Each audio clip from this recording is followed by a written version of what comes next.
तो भाई सभी को नमस्कार। तो हम आज बात करेंगे इम्पोर्टेंट क्वेश्चनों के बारे में जो यूपी पुलिस एसएससी जीडी और हरियाणा के सीटी मेंस के लिए आएगा। भाई देखो भाई कल से कोशिश करेंगे लाइव आने की, ठीक है। कल लाइव का टाइम बता देंगे, कम से कम आपको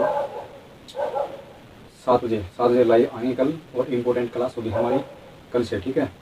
तो देखो भाई आज हम बात करेंगे इम्पोर्टेंट क्वेश्चन है हमारे। चैनल भाई सब्सक्राइब कर देना, लाइक कर देना। लाइक नहीं करते भाई, सब्सक्राइब नहीं करते, ठीक है।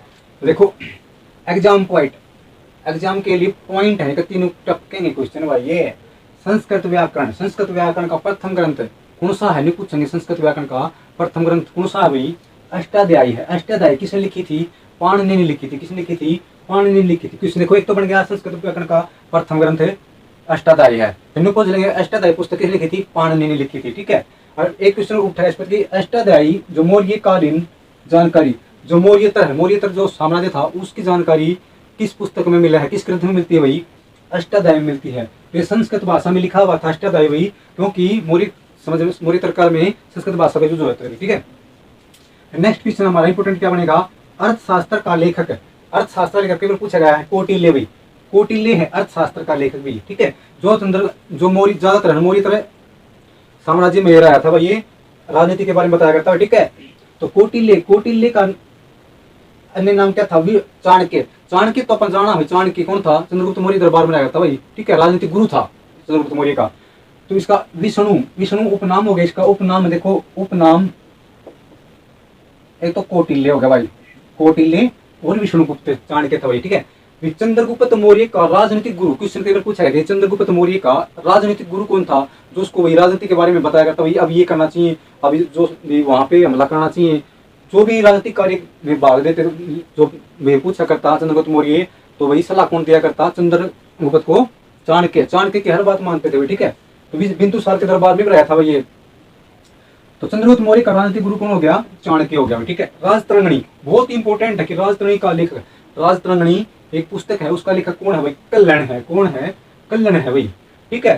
तो न्यू पूछ रही कश्मीर के इतिहास का वर्णन किस पुस्तक में मिला है भाई? राजतरंगिणी में। किस मिलता है? राजतरंगिणी पुस्तक में मिलता है, ठीक है। इंडिका पुस्तक किसने लिखी थी? बहुत ही बार अपना क्वेश्चन पूछा कि इंडिका पुस्तक है किसने लिखी थी। इसमें से कई क्वेश्चन बनेंगे। देखो इंडिका पुस्तक किसने लिख दी? मेगास्थनीज ने लिख दी, ठीक है। तो विनू पूछ रहे कि जो चंद्रगुप्त मौर्य के दरबार में कौन आया था? मेगास्थनीज आया था। दूसरा क्वेश्चन हो गया, कौन आया था? मेगास्थनीज आया था। कब आया था? तीसरा क्वेश्चन 399 ईसा पूर्व आया था भाई, ठीक है। चंद्रगुप्त मौर्य की राजधानी क्या थी? चंद्रगुप्त मौर्य ने अपनी राजधानी कौन सी बनाई भाई? पाटलिपुत्र बना दी भाई। पाटलिपुत्र को मेगास्थनीज ने एक नाम और दे दिया भाई। क्या नाम दिया? पोलीब्रोथ। क्वेश्चन है कि पाटलिपुत्र राजधानी को पोलीब्रोथ किसने कहा था? मेगास्थनीज ने कहा था। किसने कहा था? मेगास्थनीज ने। किसने कहा था भाई? मेगास्थनीज ने भी, ठीक है। फिर एक क्वेश्चन और निकलेगा भाई, जो मौर्यकालीन समाज तथा प्रशासनिक व्यवस्था का विवरण, मौर्यकालीन समाज तथा प्रशासनिक व्यवस्था का वर्णन है किस पुस्तक में मिलता है? इंडिका पुस्तक में मिलता है। देखो इंडिका पुस्तक की कितने क्वेश्चन निकल गए? 5-6 क्वेश्चन बन गए भाई, ठीक है। फिर भी जो मौर्यकालीन, देखो मौर्यकालीन जो चंद्रगुप्त के बाद है उसका उत्तराधिकारी कौन बना? बिंदुसार बन गया, ठीक है। तो बिंदुसार के दरबार में कौन आया था? डाइमैक्स आया इसके दरबार में भी, ठीक है। वो चंद्रगुप्त के कौन आया था? चंद्रगुप्त मौर्य काल में आया था मेगास्थनीज भी। चीनी लेखक के बारे में कुछ नहीं आता है। चीनी लेखक एक तो कंफ्यूज होता है, चीनी लेखक एक फाहियान लेखक। तो फाहियान लेखक तो होगा हर्षवर्धन के काल में, ठीक है। चीनी लेखक भी सॉरी फाहियान तो आएगा चंद्रगुप्त द्वितीय के काल में, और हर्षवर्धन के काल में ह्वेन-सांग। देखो हर्षवर्धन हम पूछें तो ह्वेन-सांग पाओगा, ऐसे शुरू होता है हर्षवर्धन, ऐसे शुरू होता है ह्वेन-सांग। तो तुरंत कर देना, ठीक है, कंफ्यूज मत होना। तो भाई चीनी यात्री 405 ईस्वी में आए थे फाहियान। चीनी यात्री कौन आया था? फाहियान आया था। किसके दरबार में आया था? चंद्रगुप्त द्वितीय के दरबार में आया था भाई फाहियान में, ठीक है। फिर आता हमारा ह्वेन-सांग किसके शासनकाल में आया था? ह्वेन-सांग पूछ लिया युआंग चुआंग बुझ लेंगे भाई, ठीक है। तो युआंग चुआंग भी हर्षवर्धन के शासनकाल में, इसका अलग नाम था भाई, उपनाम था इसका ये। तो 629 ईस्वी में आया था भाई ह्वेन-सांग हर्षवर्धन के शासनकाल में।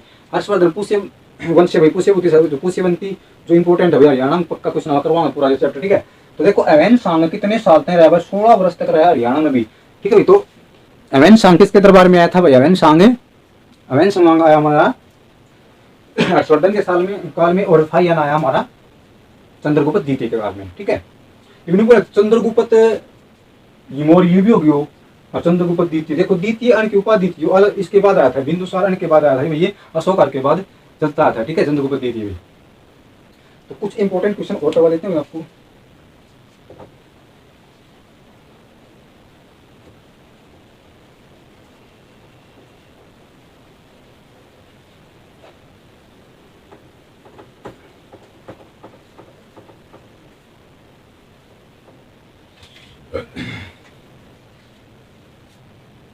लंगर प्रथा कई बार पूछा गया था कि लंगर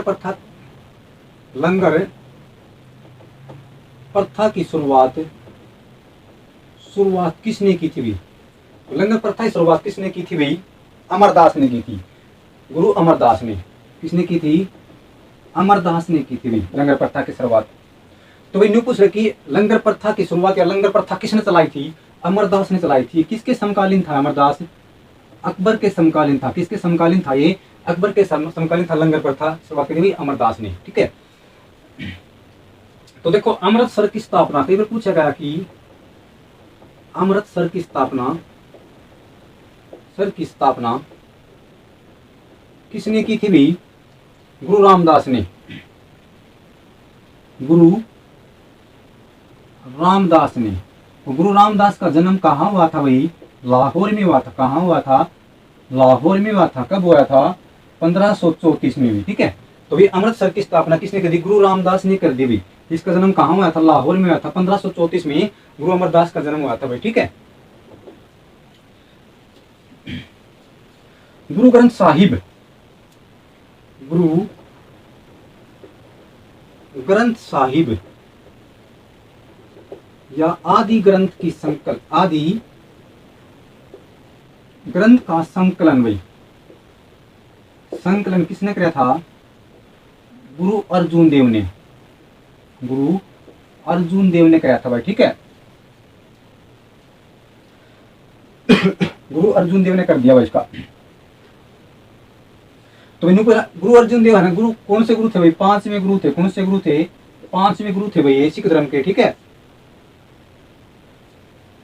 फिर इसने गुरु अर्जुन देव ने क्या किया? अमृतसर में है ना, अमृतसर में स्वर्ण मंदिर का निर्माण पूछ ले भाई। अमृतसर में स्वर्ण मंदिर का निर्माण किसने किया था?